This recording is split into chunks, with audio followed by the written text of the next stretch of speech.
Ito ang GMA Regional TV News. Oras na para sa maiinit na balita ng GMA Regional TV mula sa Luzon at makakasama po natin si Chris Zuniga. Chris? Salamat, Connie. Hinahanap ngayon ang isang binatilyo na magsasampung araw nang nawawala sa Kalasyaw dito sa Pangasinan. Patay naman sa Bulacan ang isang nanay at kanyang 2 anak matapos na madaganan ng truck ang sinasakyan nilang utility van. Ang mainit na balita hatid ni Jeric Pasilyao ng GMA Regional TV.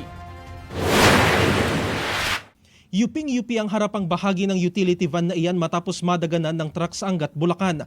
Ayon sa investigasyon, binabagtas ng utility van na truck na may lamang lupang panambak ang matarik na kalsada sa barangay Marungko.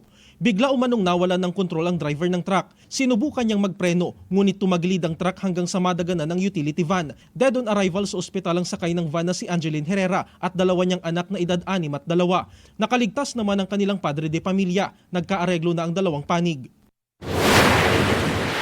Sa Kalasyaw, Pangasinan, labis ang pag-aalala ng isang pamilya matapos mawala ang kaanak nilang 17 taong gulang.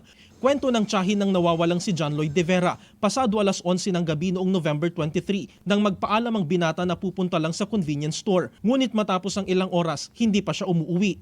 Lumalabas naman po siya pero bumabalik din siya kaagad. Kaya lang nagtataka kami yung gabi na yon, bakit hindi po siya bumalik? Kasi naabangan ko siya lagi pag dumadaan siya eh. Ayon sa mga otoridad, may 2 lalaking sakay na motorsiklo ang nakausap umano ni De Vera malapit sa gilid ng convenience store. Bumalik pa raw sa establishmento ang 2 lalaki pero hindi nakasama ang binatilyo. Gusto ko lang maibalik nila yung anak ko. Parang away na po, ibalik nila po yung anak ko.